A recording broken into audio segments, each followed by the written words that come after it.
Salut, c'est Marco de Top for Phone. Aujourd'hui, vidéo de test du Nokia HA210, un téléphone que je vous ai présenté récemment lors d'une vidéo de déballage au cours de laquelle je vous ai montré cette boîte. Et bien évidemment, un premier aperçu du téléphone et surtout de ses accessoires, ou en tout cas ceux qui sont fournis avec le mobile dans cette fameuse boîte, celle du Nokia HA210. Alors aujourd'hui, on est sur la vidéo de test, un test qui, comme d'habitude, va être découpé en deux grandes parties. La première partie, c'est le matériel en lui-même, donc à savoir l'esthétique du téléphone, bien sûr, mais aussi les composants qui sont dans ce téléphone, sa vélocité, sa connectivité, donc des notions qui sont vraiment des notions que l'on va qualifier aussi en anglais de hardware.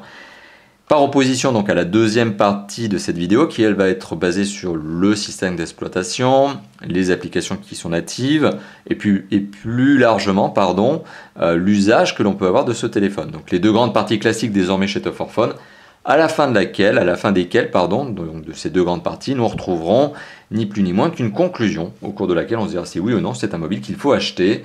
Et bien ça sera dans la fameuse conclusion à la fin de ces deux grandes parties. Alors, avant de commencer la vidéo, et donc en guise d'introduction, ce que j'aimerais situer un petit peu, c'est ce mobile, en tout cas dans son marché, dans le contexte. Donc il s'agit d'un téléphone qui est un entrée de gamme, il s'agit d'un téléphone qui, en juillet 2013, et donc il vient tout juste d'être commercialisé, vaut moins de 80 € sur le web en mobile nu. Donc c'est un prix extrêmement agressif, donc il s'agit bien d'un mobile entrée de gamme. C'est un mobile, comme son nom l'indique, qui va tout simplement se placer dans la gamme HA. Donc la gamme HA, c'est la gamme des entrées de gamme, et c'est une gamme qui est aussi dotée d'un système d'exploitation qui n'est autre qu'un système propriétaire qui est série 40, S40, ou alors sur le très récent 501, Nokia HA501, on a le fameux Nokia HA10, qui est le nouveau système d'exploitation en fait de Nokia. Bon, mais quoi qu'il en soit, on est sur un système 100% propriétaire et c'est le cas pour tous les Nokia HA. Par opposition à la gamme Lumia, qui elle est constituée de moyens et de haut de gamme, qui eux pour le coup sont dotés d'un système d'exploitation qui est Windows Phone 8. Donc voilà la différence aujourd'hui entre les deux grandes gammes, les deux gammes majeures que l'on a chez Nokia. Puis on a une troisième gamme qui est la gamme de ce que l'on appelle les téléphones basiques, en anglais les features phones, qui sont eux pour le coup Nokia 100 quelque chose, Nokia 101, 100, bon voilà, et qui sont des téléphones que j'ai d'ailleurs eu l'occasion de tester, de vous présenter en vidéo, mais qui sont des téléphones extrêmement basiques, qui n'appartiennent pas vraiment à une gamme en particulier, puisqu'ils n'ont pas de nom, ils sont juste chiffrés, ils sont nommés Nokia chiffrés.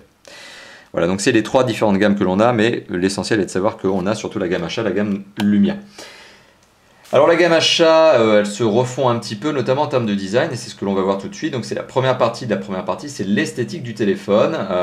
La nouvelle gamme HA, ou en tout cas la gamme HA, les derniers mobiles de cette gamme, sont complètement redesignés. Et justement, on sent que Nokia a envie de créer, cette fois-ci, une vraie cohérence dans la gamme. Et une vraie cohérence de marque. À savoir que la gamme Lumia avait son propre style, son design propre, vraiment différenciant, propre à la marque elle-même, c'est-à-dire un design que l'on ne retrouvait copié nulle part ailleurs. Aucun concurrent n'avait ce même type de design, un design assez sympathique somme toute. Et HA avait un design, voilà, les différents mobiles d'HA, il y a encore 3 ou 4 mois, avaient des designs complètement différents les uns des autres.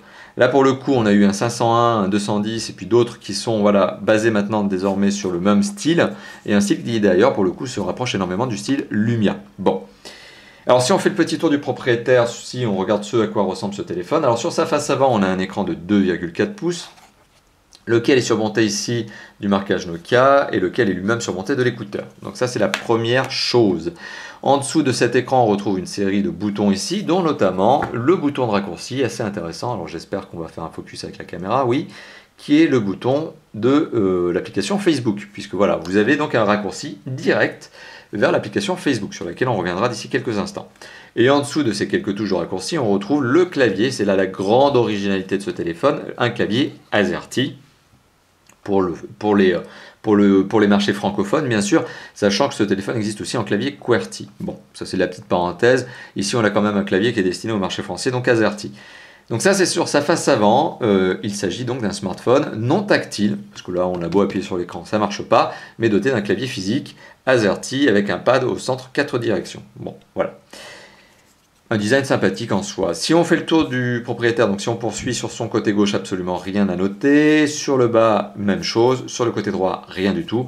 Et sur le haut, 3 connecteurs, dont un jack 3.5 format OMTP, sur lequel je reviendrai d'ici quelques instants, un connecteur micro USB et un connecteur de charge au format spécifique Nokia.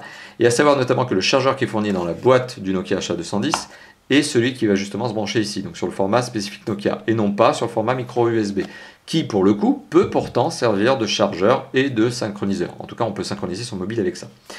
Sur l'arrière du mobile, alors il y a plusieurs petites choses qui sont intéressantes à remarquer. Premièrement, c'est que voilà, on a un cache batterie qui peut se retirer, comme je vais le faire d'ici quelques instants. Deuxièmement, on a un capteur photo ici qui est entouré d'une petite plaque qui est typiquement celle que l'on retrouvait sur la gamme Lumia. Donc c'est ce que je vous évoquais il y a quelques instants. On sent bien que Nokia a envie d'harmoniser les deux gammes entre elles.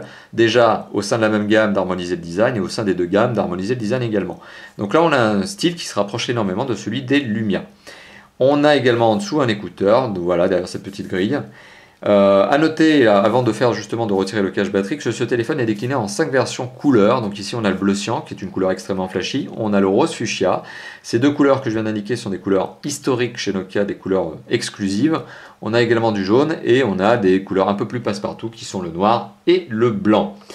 Alors, si je retire le cache batterie, qu'est-ce que l'on retrouve derrière? Bien évidemment, vous en doutez, on va accéder ni plus ni moins qu'à la batterie. Voilà, la batterie que je vous avais montrée dans la vidéo de déballage, qui est une batterie donc de 1200 mAh et qui est une batterie format spécifique Nokia, propriétaire, donc qui s'appelle la Nokia BL4U et qui est donc cette fameuse batterie de 1200 mAh. Et en dessous de la batterie, ce qui veut dire qu'elles ne peuvent pas être gérées à chaud, on retrouve deux cartes. On retrouve notamment un emplacement pour la carte SIM, qui normalement est un emplacement au format, on va dire, classique, qui pour le coup, là je l'ai jonglé avec un format micro, d'un opérateur que vous reconnaissez peut-être à son logo qui est Pritel, sur lequel je vais revenir d'ici quelques instants, et vous retrouvez l'emplacement de la carte micro SD qui permet d'ajouter une carte jusqu'à 32 Go de mémoire. Alors justement, je vous ai cité Pritel. Pritel est l'opérateur partenaire de Top 4 Phone. Vous le savez, nous testons tous les mobiles désormais avec les services téléphoniques de Pritel afin justement de rentrer plus loin dans le détail, plus loin dans le test du mobile et de vérifier effectivement si ces derniers ont une bonne accroche réseau GSM et une bonne accroche 3G. Pour le coup, ici on est sur un 2G. Alors ça me permet également de remercier une fois de plus Pritel et de laisser la parole à Pritel justement pour ce petit message. Pourquoi payer le même prix tous les mois pour votre forfait mobile alors que vous ne consommez jamais le même temps? Avec le forfait ajustable modulo, c'est beaucoup plus simple. Chaque mois, Pritel choisit pour vous le palier qui correspond le plus à vos consommations réelles. Les mois où vous téléphonez moins d'une heure par exemple, vous serez facturé au tarif le moins cher. Et si les mois suivants, vos consommations augmentent, Modulo s'ajuste et bascule automatiquement vers le palier le plus adapté. Avec Modulo, vous ne payez que ce que vous consommez.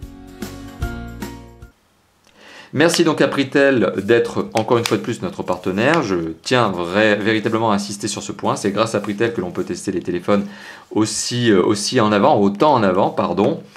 Voilà, et donc, petite parenthèse, vous l'aurez remarqué, effectivement, on a une carte SIM au format classique, sur laquelle j'ai très bien pu jongler en mettant une carte SIM au format micro. Alors quand je dis classique, c'est par opposition à, alors petit coup de nettoyage, pardon, c'est par opposition à ce format qui est le format micro et nano. C'est-à-dire que le format classique, en fait, dans l'absolu, s'appelle le format mini, parce que dans les années 90, on avait un format qui était encore plus grand que le classique. Donc après, on a eu le format que l'on appelle désormais classique, mais qui est un format qui est en vérité appelé mini. Et en dessous, on a le micro, qui est un format apparu avec l'iPhone 4. Et en dessous de ce fameux micro, on a le nano, qui est un format qui est apparu avec l'iPhone 5. Donc là, on est sur le format classique, mini, qui est autrement appelé mini. Voilà, donc ça c'était pour la petite parenthèse. Donc poursuivons ce test. Alors on a fait le tour du propriétaire, on a regardé l'esthétique. Maintenant on va parler de l'image et du son, notamment de ce téléphone. Alors, l'image, eh bien, elle est confiée à un écran de 2,4 pouces. Sur lequel je vais revenir puisque je me rends compte que j'ai oublié de faire une petite parenthèse supplémentaire lorsque j'ai parlé du design. J'ai oublié de vous parler de ses dimensions et de la prise en main du téléphone. Alors petit retour en arrière, désolé, hein, petit fail donc je l'admets. Donc petit retour en arrière pour vous évoquer la prise en main de ce mobile. Elle est excellente dans le sens où le téléphone, vous l'imaginez, a des dimensions qui sont plutôt raisonnables. La preuve, vous le voyez très bien dans ma main. C'est un téléphone qui tient parfaitement en main, qui, en raison de son écran de 2,4 pouces que je viens d'évoquer, forcément a des dimensions qui sont plus compactes. Un écran clavier AZERTY qui tombe parfaitement sous les pouces parce que les touches sont légèrement bombées. Et même si elles sont en plastique, elles n'émettent pas un cliquetis trop désagréable. Contrairement à certains concurrents, on a l'impression lorsque l'on appuie sur le clavier que le clavier va exploser. Donc là pour le coup on a un clavier qui est agréable à utiliser avec des touches bombées qui tombent très bien sous les pouces, dont on voit que Nokia a vraiment travaillé sur le sujet. Alors, on sait que Nokia connaît bien les claviers physiques, c'est pas le premier téléphone avec clavier physique chez Nokia, on sent qu'il maîtrise. Alors, les dimensions, justement, je vous évoquais un téléphone qui se tient très très bien en main, je vais parler des dimensions. Donc on a un téléphone qui fait 11,1 cm de long, qui fait 6,0 cm de large, donc 6 cm de large, et qui fait 1,2 cm d'épaisseur. Le tout pour un très raisonnable, 99 grammes, j'allais dire 100 grammes, mais non, c'est juste en dessous des 100 grammes, donc 99 grammes. Un téléphone qui est donc décliné en 5 versions couleurs, comme j'ai eu l'occasion de le citer précédemment, noir, blanc, jaune, bleu cyan et rose fuchsia et bleu cyan qui sont donc des couleurs historiques chez Nokia. Un téléphone qui possède un clavier, vous l'avez remarqué, rétro-éclairé, donc c'est une bonne particularité. Forcément, c'est plus facile pour taper dans le noir, ou en tout cas lorsque l'on a peu de lumière. Bon. Alors, petit retour maintenant sur l'image. Donc, je vous ai évoqué son écran de 2,4 pouces. En centimètres, ça fait 6,1 cm. C'est un écran qui est doté d'une résolution de 320 pixels par 240 pixels, qui n'est pas doté d'une dalle tactile. J'ai beau appuyer, ça ne marche pas. 320 pixels par 240 pixels, ça nous fait une résolution qui est nommée QVGA, donc c'est son nom. C'est un écran LCD 64 000 couleurs, donc ça n'est pas un 16 millions de couleurs, ça n'est pas un 262 000 couleurs, mais c'est un 64 000 couleurs. Et donc forcément, quand on a un écran de 2,4 pouces avec une résolution QVGA, on a une densité de pixels qui se calcule et qui est de 169 ppp, donc pixels par pouce, ou en anglais PPI, pixels per inch. Donc ça, c'est sa fameuse résolution, en tout cas sa fameuse densité, pardon, pour compléter cette notion de résolution. Donc, qu'est-ce que ça veut dire? Ça veut dire qu'il est tout à fait possible de lire des SMS, des emails, d'aller sur le web et de surfer donc sur un site internet. Là n'est pas le problème. Ce que je veux dire par là, c'est que par contre, à contrario, lorsque l'on regarde une vidéo YouTube, la qualité n'est pas exceptionnelle. Donc, rappelons-le, on est sur un téléphone qui est une entrée de gamme. Moins de 80 €, c'est son prix de commercialisation. C'est un téléphone qui, forcément, étant entrée de gamme, n'est pas doté d'un écran de fou furieux. Inutile d'attendre une résolution HD sur ce type d'écran. Ça ne serait pas vraiment normal d'avoir un écran HD sur un téléphone à moins de 100 €. Enfin, en tout cas, ne l'espérez pas, pas avant au moins 5 ou 6 ans. Donc là, pour le coup, effectivement, on est sur une résolution QVGA, bon, qui peut poser un petit peu de problème, notamment au moment de la lecture de vidéo. Alors, on va lire une petite vidéo, on va lire la vidéo. On va regarder la vidéo de la GoPro Hero 3, vidéo promotionnelle de GoPro. Voilà, donc vous l'aurez remarqué en même temps, ça me permet de vous montrer comment on navigue donc avec le petit pad 4 directions. La vidéo va être mise en mémoire cache, donc il y a une mémoire cache qui se crée pour cette fameuse vidéo. C'est systématique sur toutes les vidéos YouTube sur ce téléphone. Pour le coup, j'évoque juste que l'on est sur une connexion qui est une connexion Wi-Fi qui est extrêmement capricieuse, non pas de la part du téléphone, mais de la part de ma box, sur laquelle je suis d'ailleurs pour information en train d'uploader des vidéos. Donc ne soyez pas étonnés si au cours du test, vous sentez que le Wi-Fi a du mal. C'est pas le téléphone, c'est ma box. Alors, je vais mettre la vidéo en plein écran, voilà, et je vais me permettre un petit zoom.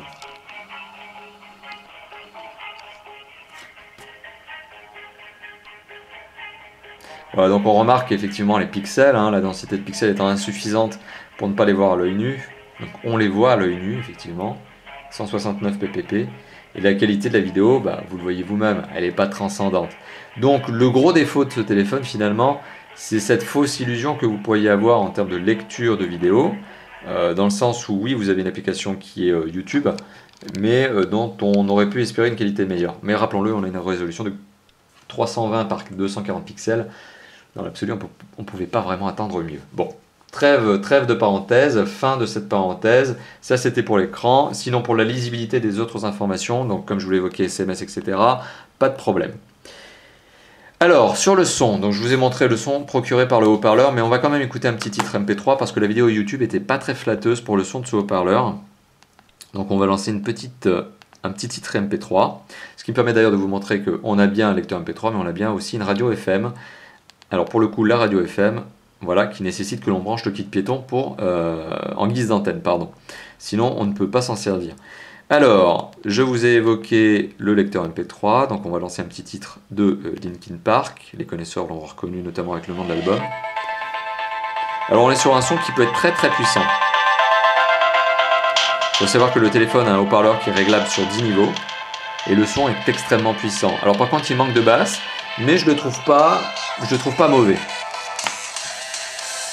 Il est correct, il est conforme. Alors, par contre, vous l'aurez remarqué, lorsque je le pose sur une table, le son est étouffé. Là-dessus, c'est plus que logique. Voilà. Mais on est sur un son qui, procuré par le haut-parleur, est tout à fait, on va dire, classique. Après, je ne suis pas certain que vous écoutiez vos titres MP3 de cette manière. Je ne suis pas certain qu'on pose le téléphone comme ça et qu'on écoute son MP3. Ok, la qualité de son n'est pas forcément celle que l'on attend d'une chaîne hi-fi. Ça manque de base, comme je vous l'évoquais, mais le son reste malgré tout relativement propre. Ça, c'était pour l'écouteur. Maintenant, deux autres notions qui vous permettent d'avoir du son sur un téléphone, vous vous en doutez.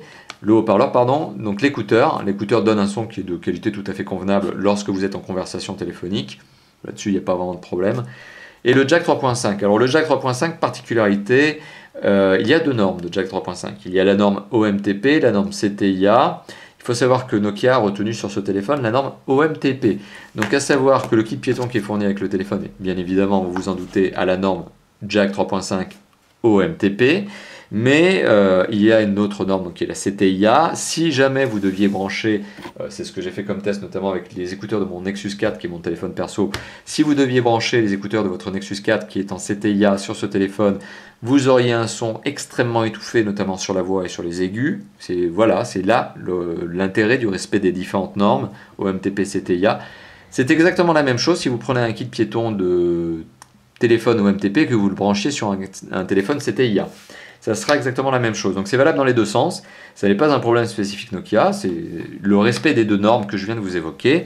Donc ce qui veut tout simplement dire que si vous voulez acheter un kit piéton ou un casque avec une entrée micro, donc ça n'est valable, cette remarque n'est valable que pour les casques avec entrée micro. Donc, et le brancher à ce téléphone, soyez vigilants sur la norme OMTP, c'est celle que vous devrez garder justement en mémoire lors de votre achat pour éviter une déconvenue, parce que le son est étouffé si vous ne respectez pas cette norme. Bon, voilà, vous m'aurez compris, c'était une longue parenthèse sur ces deux formats, mais qui mérite justement qu'on s'y attarde, puisqu'on a souvent malheureusement des déconvenues lorsque l'on ne respecte pas ces normes. Bon, il faut savoir que les constructeurs ont deux normes. Alors passons, maintenant parlons des performances. Alors, parlons des performances oui et non, dans le sens où je ne vais pas parler de processeur graphique, de RAM, donc de mémoire vive, ça n'est pas forcément appliqué à ce genre de téléphone. Je le rappelle, on est sur un entrée de gamme. Ce téléphone n'est pas fait pour être un monstre de puissance. Ce téléphone ne fait pas fonctionner des jeux 3D, ni des applications gourmandes. Ça n'est pas là le débat. On n'est pas sur un téléphone qui est là pour affronter notamment en interne chez Nokia des Nokia Lumia 925. Ce n'est pas le cas. On est sur un téléphone qui est raisonnable, qui a des performances modestes, dont on ne va pas justement évoquer ce fameux triptyque processeur graphique, mémoire vive. Par contre, on va évoquer la mémoire de stockage. La mémoire de stockage interne, elle est relativement faible, 32 MO, donc de quoi démarrer l'utilisation de votre téléphone, prendre quelques photos et utiliser votre mobile dans les premiers instants. Par contre, si vous voulez avoir du MP3 dessus, forcément, il vaut mieux avoir une carte micro SD pour être à l'aise. Aujourd'hui, une carte micro SD de 32 Go, ce qui est le maximum que vous puissiez placer sur ce téléphone, ça vaut une trentaine d'euros sur le web, et c'est pas l'investissement le plus déraisonnable et le plus inconsidéré qui soit pour ce genre de mobile. Ça fait toujours du bien d'avoir un peu de mémoire supplémentaire, une micro SD quand c'est possible, c'est toujours un avantage, et sachant qu'aujourd'hui la micro SD c'est le format qui est retenu par tous les constructeurs en termes de normes, en termes de carte mémoire, bien sachez que tout simplement si vous achetez une micro SD pour ce téléphone et que vous changez de téléphone dans 2, 3, 4 ou 5 ans, forcément vous pourrez utiliser encore votre micro SD sur donc les prochains mobiles. Voilà, donc ça c'était la petite parenthèse sur ce format de micro SD, donc jusqu'à 32 Go de mémoire supplémentaire. Pour ma part, voilà, j'ai ajouté une carte de 8 Go, ça me convient parfaitement, ça me permet justement d'ajouter les fameux MP3 que vous avez pu entendre tout à l'heure. Voilà, donc ça c'était pour les performances, donc une partie relativement facile à traiter en soi, vous l'aurez compris. Donc on n'aura pas de benchmark, ça ne vaut pas le coup, de toute façon il n'y a pas d'application de benchmark sur le système d'exploitation série 40. Alors ce que je vais faire maintenant, c'est évoquer la connectivité, puisque là, pour le coup, effectivement, je peux bien en parler. Alors ce téléphone est un téléphone, et on l'avait évoqué lors du déballage, qui est un téléphone, et on le voit ici, qui est un Edge. Donc la connexion Internet mobile de ce téléphone, c'est une connexion Edge. Et sur cette connexion Edge, s'ajoute tout simplement une connexion Wi-Fi. Donc ce qui veut dire que dans l'absolu, effectivement, Edge, aujourd'hui c'est un peu faible. Edge, en le ramenant en G quelque chose ou quelque chose G, c'est de la 2G. Et donc la 2G, forcément c'est en dessous de la 3G qui est déjà aujourd'hui un minima, et c'est en dessous de la 4G. Alors quand je dis minima, c'est sur des téléphones moyens de gamme. Voilà. Donc sur des hauts de gamme, on a de la 4G, sur les moyennes de gamme, on a de la 3G, et sur des entrées de gamme, on a parfois, et c'est le cas ici, de la 2G. Alors la 2G, elle est largement compensée par le Wi-Fi. Pour le coup, vous l'avez vu tout à l'heure, j'ai lancé une petite vidéo YouTube en Wi-Fi. On a senti que le Wi-Fi avait un peu de mal, ça n'est pas le téléphone, c'est véritablement ma box, vous le savez. Si vous me connaissez, si vous regardez les vidéos de Top 4 Fun depuis quelques temps, vous le savez, je critique tout le temps ma box, parce que voilà, je ne suis pas malheureusement doté d'une super vitesse. Il faudrait qu'un jour je passe à la fibre, mais trêve de parenthèse. Donc ce téléphone est effectivement 2G, il est Wi-Fi pour compenser la 2G, c'est toujours sympa. Et c'est un quadriband GSM, donc vous pourrez l'amener avec vous partout dans le monde pour émettre tout simplement vos appels et recevoir vos SMS. Donc c'est un quadriband 2G Wi-Fi. Alors quadriband 2G Wi-Fi, et à cela s'ajoutent aussi eh bien d'autres normes de connectivité. Alors il est doté, je vous l'ai évoqué, du micro USB, il est doté d'un jack 3.5, il est doté d'un micro SD sous le cache batterie, sous la batterie, donc il ne peut pas être géré à chaud. Une carte SIM au format micro, au format classique, pardon pour cette petite chose. Et on a du Bluetooth. Voilà, donc on a aussi cette fameuse capacité de connexion Bluetooth qui permet notamment de relier par exemple une oreillette sans fil. Donc c'est toujours sympathique aussi. Voilà, donc ça c'est les différentes connectivités de ce téléphone. Donc un téléphone qui dans l'absolu pour un entrée de gamme est doté d'une bonne connectivité.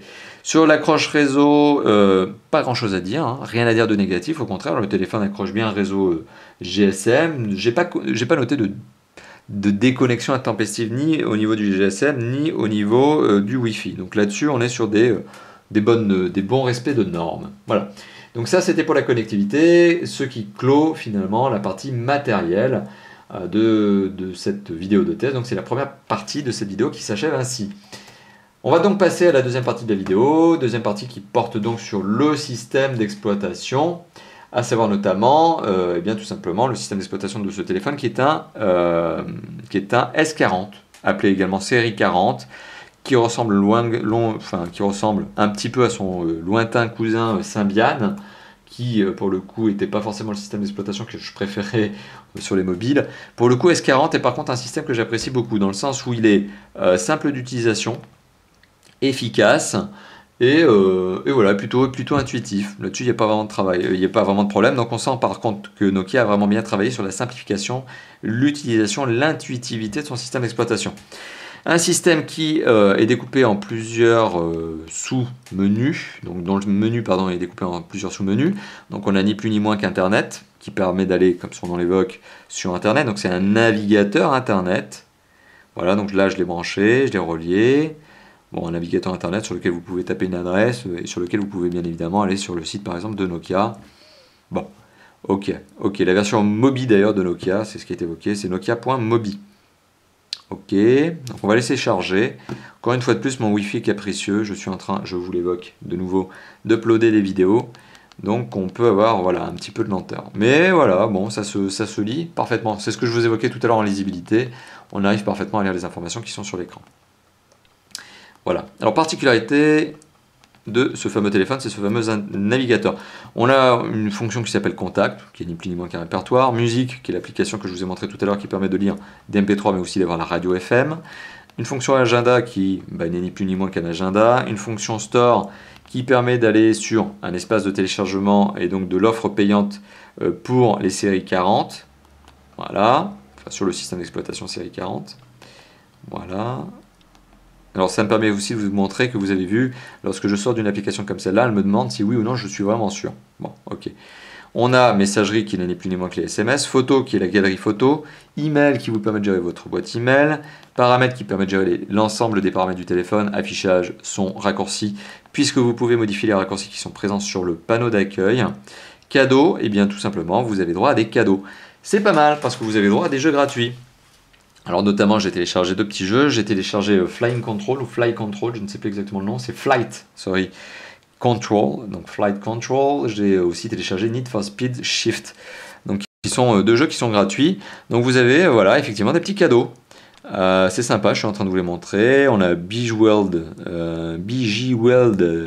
1, qui est un petit jeu type Tetris Columns, plutôt Columns de Sega. Pac-Man, Bubble Bash 3, etc., etc. Donc il y a des petits jeux qui sont gratuits, hein, donc c'est sympa.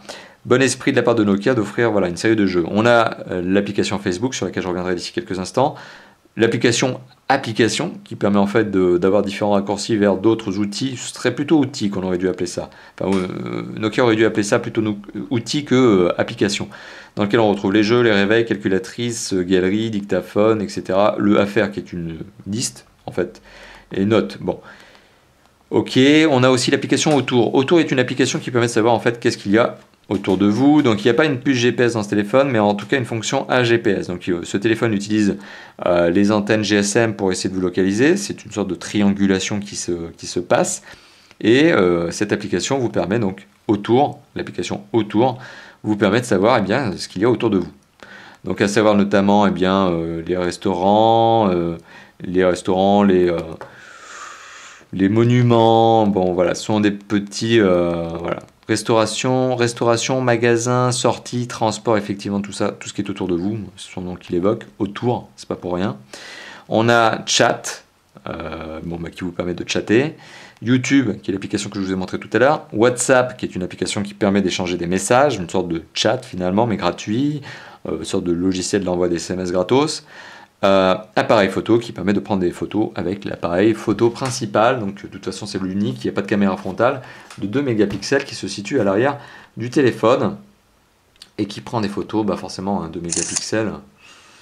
Bon, faut pas attendre grand chose, je publierai même pas pour le coup de photos sur le site de Tough4Fun parce que les photos ne sont pas vraiment intéressantes. Bon, quoi qu'il en soit, vous l'avez compris, on a tout ça et c'est extrêmement bien organisé.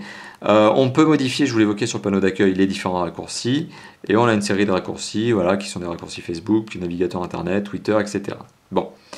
Donc oui, un système d'exploitation simple, efficace, qui marche bien, qui est en termes d'agrément d'utilisation à milieu de ce qui était Symbian, qui pour moi était pas extrêmement intuitif. Là on est sur quelque chose qui est plutôt simple, pas moche en fait, d'ailleurs, pour un entrée de gamme c'est plutôt bien organisé, c'est plutôt beau, les couleurs sont vives. Donc c'est plutôt bien fait et on est voilà, sur cette capacité à pouvoir jouer des petits jeux, mais des petits jeux voilà, qui sont des jeux 2D. Donc vous attendez pas à jouer à des jeux 3D. Même le Need for Speed Shift qui est sur ce téléphone est un jeu en fausse 3D qui ressemble étonnamment, étrangement à des vieux Hot Run des années 80. C'est un peu l'époque Revival finalement, c'est un peu la nostalgie de ces vieux jeux. Donc Need for Speed. Voilà, alors pour le coup on me demande de chercher mon réseau. Ok, donc preuve que ma box est vraiment en train de me lâcher, d'autant plus que je suis en train de repasser, vous le voyez avec le petit G, en 2G. Donc on va arrêter là le test, c'est en fait tout simplement ma box qui vient encore de m'abandonner lâchement. Et bien soit, passons à la suite du test. Donc comme je vous l'évoquais, un système d'exploitation plutôt sympathique. Alors, après le système d'exploitation et notamment le menu que je vous ai détaillé, il y a un usage que j'ai envie de vous évoquer. Alors l'usage plutôt, plus largement de ce téléphone. Qu'est-ce que ce téléphone? À quel usage répond-il? Alors il répond tout simplement à un usage qui est plutôt celui des particuliers. J'imagine mal un professionnel se satisfaire de ce téléphone. Pourquoi? Parce qu'on le sait, en France, le marché des professionnels est divisé en 2 grandes catégories. Principalement la catégorie des téléphones dits haut de gamme, ultra haut de gamme, puisque les professionnels aiment bien prendre des forfaits chez les opérateurs qui subventionnent leur mobile, qui sont des forfaits plutôt chers, mais bon, tant pis pour eux, parce que de toute façon, ils le font passer par l'entreprise, c'est l'entreprise qui paye pour eux, et forcément, ils se retrouvent généralement avec des mobiles ultra haut de gamme, pour pas cher, mais justement avec des forfaits mensuels qui sont extrêmement complets, mais qui valent un peu des ronds et qui permettent de subventionner des mobiles. Ce qui n'est pas le cas d'ailleurs de notre opérateur partenaire Pritel, qui s'affranchit de ce modèle-là, et qui propose des forfaits, pour le coup, qui sont extrêmement agressifs en termes de prix, et que je vous recommande d'aller voir, y compris pour les offres professionnelles. Donc ça, c'est la parenthèse. Donc voilà, le marché des professionnels est divisé en 2. Un marché sur des ultra haut de gamme, et le marché finalement du basique pour les téléphones. Vraiment basique, pas de smartphone, pour des professionnels qui n'ont pas vraiment beaucoup de moyens ou qui surtout n'ont pas envie de se prendre la tête avec un téléphone type smartphone et qui ont juste envie d'avoir un téléphone basique pour téléphoner à leurs clients ou se faire appeler par leurs clients. Bon, du basique. Entre ces 2 marchés, on a finalement du marché qui est couvert notamment avec du HA210. Et le HA210, forcément, finalement, c'est un téléphone qui répond plutôt aux besoins et aux attentes d'un public de particuliers, surtout soucieux d'aller sur les réseaux sociaux, y compris notamment par ce petit Facebook. Bouton Facebook, ça vous permet d'aller sur le Facebook, votre Facebook. Là, pour le coup, j'ai retrouvé du Wi-Fi, en espérant qu'il reste stable. Et voilà, vous avez une application Facebook. Alors je ne vais pas rentrer en détail dans l'application Facebook parce que pour le coup, pour le tester, j'ai créé un compte tout à fait bidon sur lequel en fait il n'y a pas grand chose à regarder. Donc voilà, oui, vous avez la possibilité d'aller sur Facebook, oui, vous avez la possibilité aussi d'aller sur YouTube, oui, vous avez la possibilité d'aller sur Twitter. Donc finalement, l'usage de ce téléphone, c'est un usage qui est principalement destiné aux particuliers. Donc exit le marché des professionnels et qui est donc plutôt destiné justement à des particuliers qui aiment les réseaux sociaux et qui ont envie d'avoir un téléphone abordable, efficace. Bon. Voilà, donc c'était le dernier point finalement de cette partie logicielle et ça me permet tout simplement d'arriver à la partie conclusion. Alors, conclusion de cette fameuse vidéo de test du Nokia HA210. Est-ce que c'est un téléphone que je vous recommande à l'achat? Est-ce que le Nokia HA210 est un bon mobile?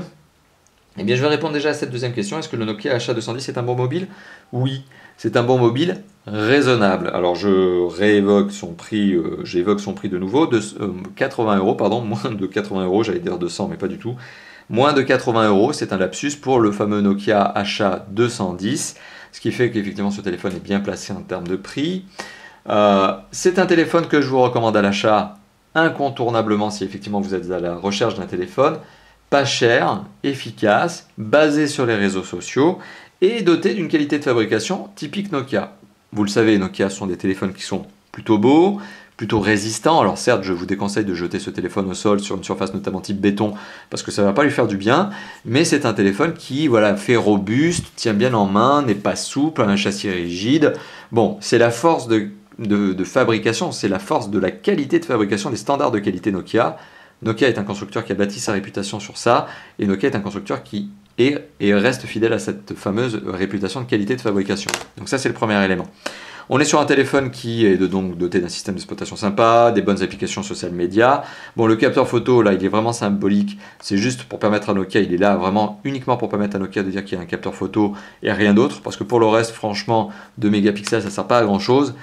Mais voilà, c'est un téléphone qui est homogène, bien conçu, bien pensé, système d'exploitation facile à utiliser, une véritable application Facebook, véritable application YouTube, même si la vidéo YouTube n'est pas forcément agréable à lire sur ce téléphone, une vraie fonction lecteur MP3 qui marche pas mal, une vraie fonction radio FM, etc. Donc, un téléphone destiné au marché des particuliers qui ont envie d'être raisonnables, soit parce qu'ils n'ont pas les moyens, soit parce qu'ils ne veulent pas mettre les moyens d'un téléphone à plus de 80 €.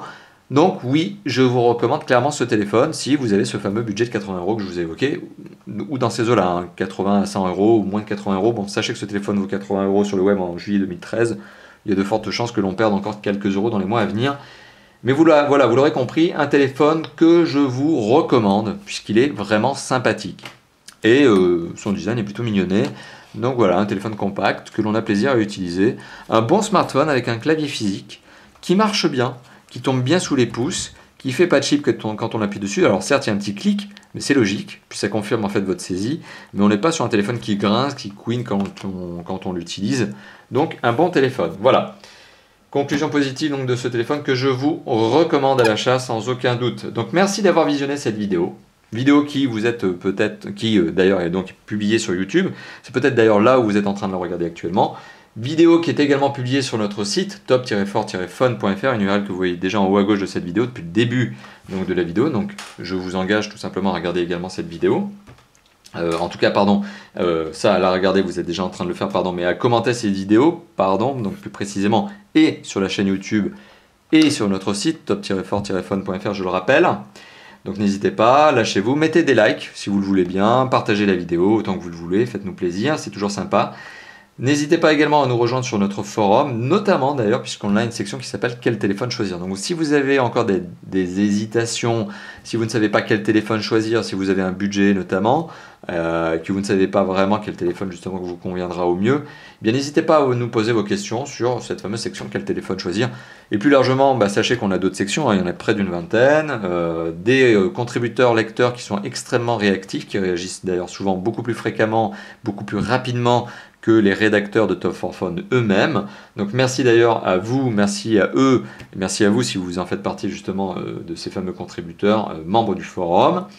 Et n'hésitez pas également à nous rejoindre sur notre Facebook et notre Twitter. Alors pourquoi je vous évoque Facebook et Twitter ?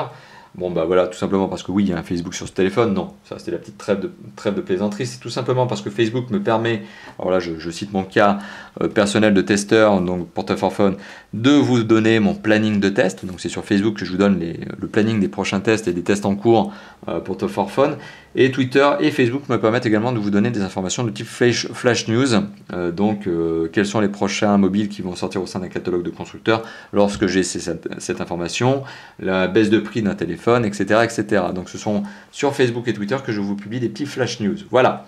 Donc merci d'avoir visionné cette vidéo. N'hésitez pas à commenter, à liker, à partager, à nous retrouver sur l'ensemble des supports que je vous ai évoqués. Voilà, ça serait sympa. N'hésitez pas, donc bien, lâchez-vous, faites-vous plaisir, mettez des commentaires. Merci d'avoir visionné la vidéo, à bientôt, ciao ciao.